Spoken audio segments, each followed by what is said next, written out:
I would invite you to imagine a world in your mind. Narrowing it down, what does the world look like? Is it a world like ours or something completely alien? What is the wildlife like? Do people live here? If so, what is their society like?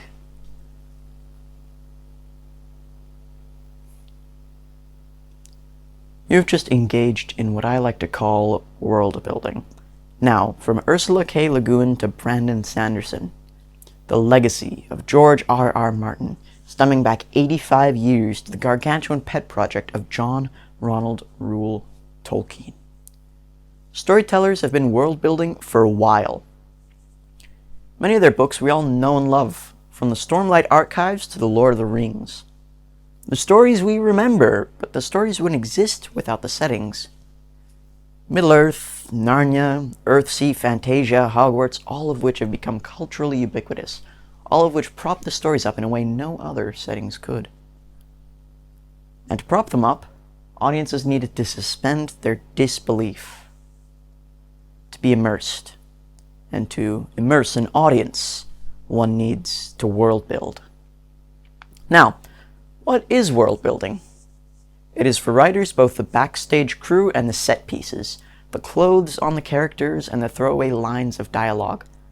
It is for filmmakers the small, cool aesthetic details that lend the film millions in the box office. It is for me a sort of hobby. And oh, let me tell you, world building is a fantastic hobby. But world building is not simply relegated to thinking up some foreign concept. World building is taking it to the next step, considering what the fantastic elements will do to alter the world around them. In an interview with Matt Bell, Karen Tidbeck said, "World building is to me taking the consequences of an idea."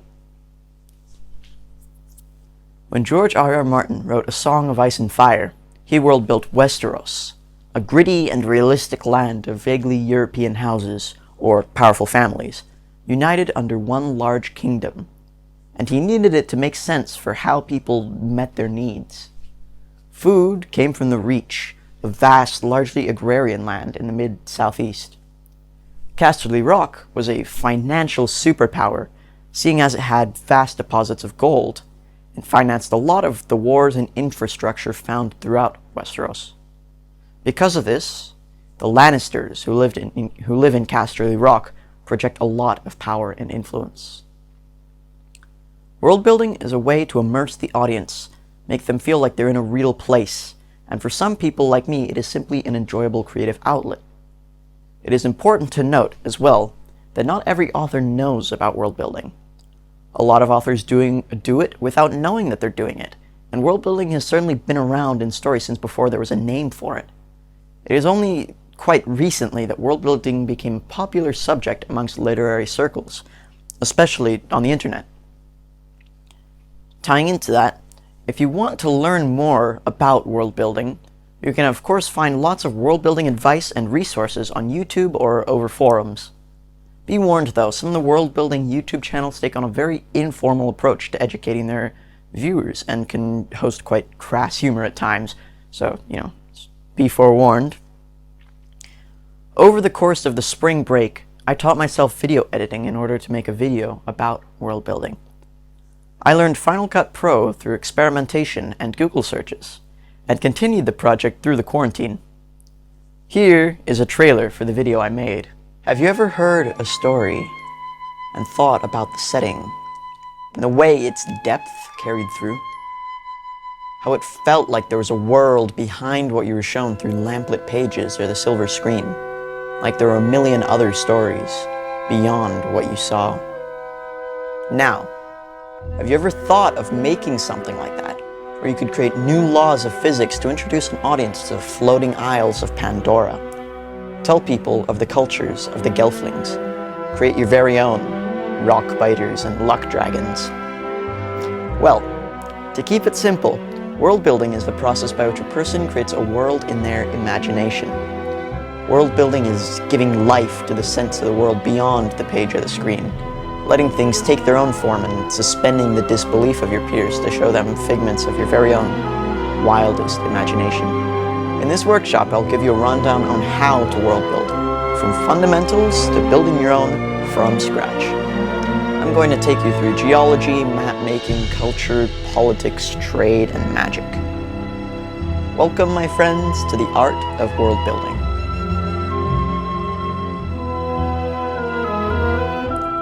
And the full thing can be found on the Green School Everywhere website.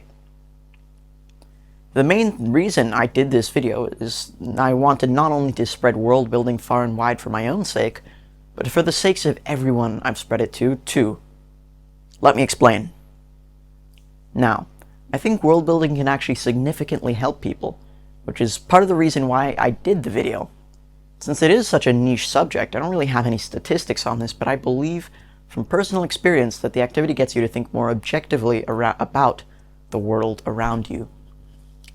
After all, you're designing fictional politics, fictional cultures, and pitting them against each other in new and bizarre ways, perhaps subconsciously encouraging you to consider your real-world ideological opponents' points more thoroughly and objectively.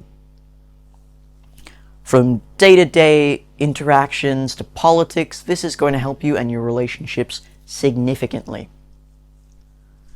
Another facet to consider is that world building promotes self-education.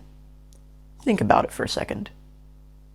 We live in the age of the internet, a vast resource that has been largely untapped because we take it for granted every day. When you try to make a world with realistic tectonics, you need to learn how they work in the real world, and so do copious amounts of study on the subject. I know I have. Even when I was learning video editing, the internet came in handy constantly.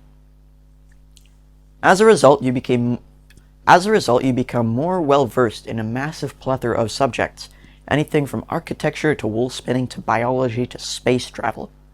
And you are motivated by the frustration of not knowing, the motive of being of service to that itch to create.